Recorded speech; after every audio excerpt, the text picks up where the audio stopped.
Ngày nay, bạn có thể đi vòng quanh trái đất cực nhanh bằng những chuyến bay liên tục theo một hướng. Thời gian bay thực tế chỉ khoảng 40 giờ, cộng thêm chờ nối tuyến thì 2 đến 3 ngày là hoàn thành một vòng quanh trái đất. Đây là cách nhanh nhất một người có thể làm để đi vòng quanh trái đất. Nếu đi bằng tàu du lịch hoặc tàu hàng, tốc độ khoảng 18 đến 22 hải lý một giờ di chuyển không nghỉ, thì chỉ tính hành trình di chuyển cũng đã mất 40 đến 60 ngày. Nếu đi bằng tàu container, tàu hàng chạy liên tục nhanh hơn tàu du lịch, thì một vòng quanh trái đất có thể mất từ 1 cho đến 1 tháng rưỡi. Ô tô thì sao? Đi đường bộ xuyên Âu Á, gửi xe qua Đại Tây Dương, tiếp tục chạy ở Mỹ, chạy đều 500 km mỗi ngày, bạn sẽ hoàn thành trong khoảng 2 cho đến 3 tháng. Xe đạp thì sao? Một người đạp trung bình được khoảng 80 đến 120 km một ngày. Tổng quãng đường thực tế để đi vòng quanh thế giới thì phải hơn 40.000 km rồi. Vì vậy cũng phải mất có khi đến 3 năm mới hoàn thành. Còn đi bộ thì tính trung bình từ 4 cho đến 7 năm. Câu hỏi được đặt ra là ai là người đầu tiên đi vòng quanh thế giới? Và đi vòng quanh như vậy thì mất bao lâu? Nếu nhìn vào sách giáo khoa, phần đông sẽ nói rằng Magellan là người đầu tiên đi vòng quanh thế giới. Nhưng sự thật thì khác xa. Magellan là người vạch đường, là linh hồn của những chuyến hành trình huyền thoại ấy. Nhưng chính ông lại không hề hoàn thành vòng quanh trái đất. Câu chuyện phía sau giống như một bộ phim phiêu lưu, vừa bi tráng, vừa đầy bất ngờ. Nơi người mở đầu thì đã ngã xuống giữa đường, còn người về đích lại không phải nhân vật được nhắc đến nhiều nhất. Để hiểu chuyện này, phải theo dòng thời gian từ lúc ý tưởng đi vòng quanh thế giới chỉ là một giấc mơ và chưa ai dám thực hiện. Trong đầu thế kỷ 16, châu Âu đang bùng nổ ở những chuyến thám hiểm và cả giai đoạn trước đó đã mở ra ý tưởng cho họ, giai đoạn của thế kỷ 15. Bồ Đào Nha và Tây Ban Nha chạy đua tìm đường sang châu Á, vùng đất của gia vị, tơ lụa, quế, đinh hương, tiêu, nhục đậu khấu. Thứ vàng nâu khiến cả châu Âu mê mẩn. Ferdinand Magellan, một thủy thủ Bồ Đào Nha, dày dặn trận mạc, tin rằng trái đất tròn và nếu đi theo hướng Tây, cuối cùng cũng có thể sang tới châu Á. Niềm tin ấy cũng giống như bao nhà phiêu lưu khác, bởi vì trước đó chưa ai từng vượt Thái Bình Dương để kiểm chứng. Nhưng Magellan lại rất liều và rồi ông sang phục vụ Tây Ban Nha, xin vua Carlos đệ nhất tài trợ một chuyến thám hiểm vòng quanh địa cầu. Năm 1519, đoàn thuyền của Magellan khởi hành từ Sevilla. 5 chiếc tàu mong manh so với biển cả mênh mông. Hơn 270 con người bước vào hành trình mà không ai biết rằng trước đó sẽ là một chuyến đi đầy tang tóc. Khi đoàn đến Nam Mỹ, Magellan kiên trì tìm kiếm con đường vòng ra đại dương lớn ở phía tây lục địa. Ông mất gần cả năm đắm mình giữa những vịnh hẹp, đá ngầm, suýt bị nổi loạn, cuối cùng mới tìm ra lối đi giữa hai vùng biển. Nơi ngày nay đó là eo biển mang tên ông, eo biển Magellan. Nhưng đó mới chỉ là cánh cửa dẫn vào một đại dương thách thức hơn gấp bội. Ngoài cửa eo biển, đoàn thuyền nhìn thấy một vùng nước phẳng lặng như một tấm gương khổng lồ. Họ tin rằng đây là một điềm lành và gọi nó là Mar Pacifico, tức Thái Bình Dương. Đó là sai lầm lớn nhất. Biển thì bình lặng thật, nhưng hành trình đại dương rộng đến ngoài sức tưởng tượng. 3 tháng, 20 ngày lênh đênh, không gặp một hòn đảo, không một ngụm nước ngọt, không một cọng rau. Thủy thủ phải gặm bánh quy mục đầy giòi, uống nước thối, thậm chí nhai da bò khô cứng để sống sót. Nhiều người chết vì bệnh scorbut, một bệnh thiếu vitamin C.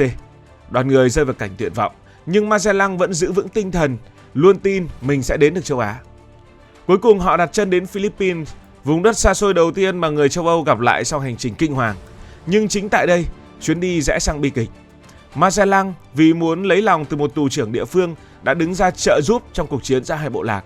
Ông dẫn quân tấn công tù trưởng Lapu-Lapu tại Mactan. Và đó là ngày định mệnh, ngày 27 tháng 4 năm 1521. Magellan bị trúng mũi giáo, ngã xuống và chết trên bãi biển. Vị chỉ huy vĩ đại không bao giờ nhìn thấy quê hương, cũng chẳng bao giờ hoàn thành một vòng quanh thế giới mà ông mơ ước. Đoàn thám hiểm rơi vào hỗn loạn, hai thuyền còn lại cố gắng rời Philippines, nhưng số người sống sót ít đến mức họ phải đốt một tàu để tránh phân tán lực lượng.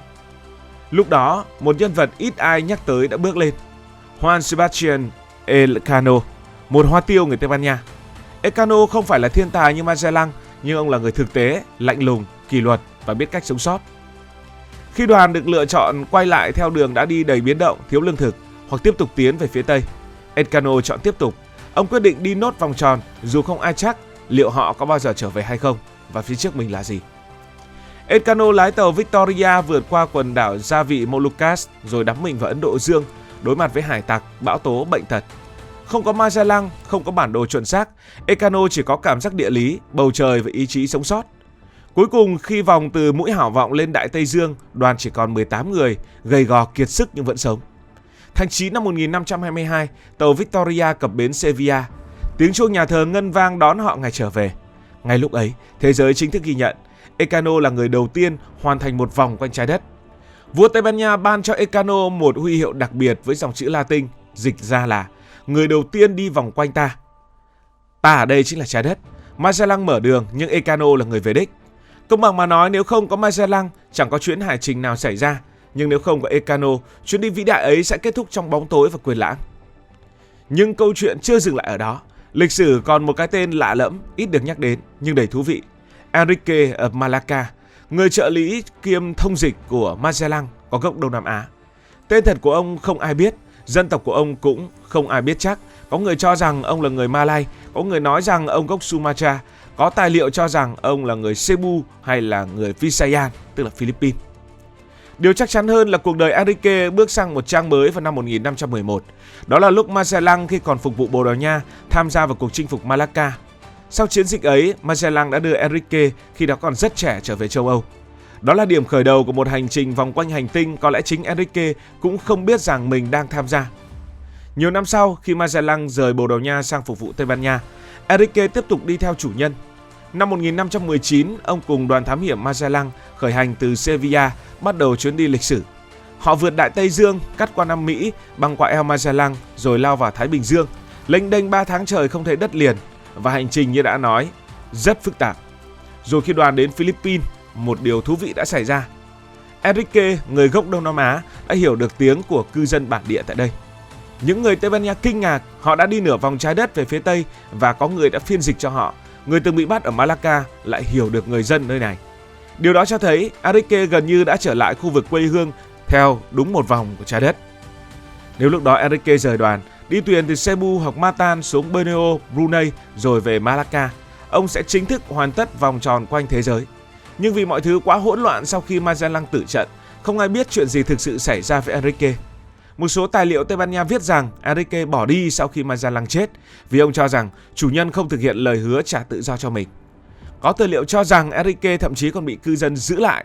Một số khác thì lại tin rằng Enrique đã thoát khỏi đoàn Tây Ban Nha và thực sự trở về Malacca, nhưng vì không có biên chép chính thức, ông không được ghi nhận. Dù vậy, về mặt logic địa lý, hành trình của Enrique rất đáng lưu ý. Nếu ta xét điểm xuất phát của ông là Malacca năm 1511 và điểm quay về cùng đoàn Magellan là Philippines năm 1521, thì Enrique đi gần như một vòng quanh trái đất theo hướng Tây. Chỉ còn khoảng 2 đến 3 tuần nữa là sẽ hoàn thành. Vấn đề nằm ở cách lịch sử ghi nhận. Elcano và 18 thủy thủ trên tàu Victoria được chúc mừng vì họ quay trở lại đúng điểm xuất phát là Sevilla, cả về mặt địa lý lẫn hành trình. Còn Enrique do xuất phát từ Malacca nhưng không quay về đó trong hồ sơ nên không được ghi nhận. Và lịch sử thường chỉ ghi tên người có bằng chứng rõ ràng, chứ không ghi những khả năng chưa được chứng minh. Tóm lại thì trước đến nay người ta nói Magellan là người đi vòng quanh thế giới nhưng không đúng. Magellan chỉ là người có ý tưởng đi vòng quanh thế giới và là người dẫn dắt chuyến đi sau này thành công. Elcano mới là người biến giấc mơ ấy trở thành sự thật bằng việc quay lại điểm xuất phát. Còn Enrique là một nhân vật bí ẩn. Cuối cùng, câu hỏi ai là người đầu tiên đi vòng quanh thế giới không chỉ là một dòng chữ trong sách, nó là câu chuyện về hoài bão, sự kiên trì và cái giá của khám phá. Magellan đã chết giữa hành trình, nhưng giấc mơ của ông sống nhờ những người bước tiếp. Elcano không phải nhân vật chính nhưng lại là người hoàn thành chương cuối. Và Enrique, một người Đông Nam Á ít ai nhắc đến, là lời nhắc rằng lịch sử đôi khi được viết bởi những người đứng trên sân khấu chứ không phải những người đứng ở âm thầm phía sau. Cảm ơn vì đã quan tâm theo dõi câu chuyện này. Nếu cảm thấy thú vị, bạn có thể nhấn nút đăng ký kênh, bật chuông thông báo và chia sẻ. Còn bây giờ thì xin được nói lời chào tạm biệt.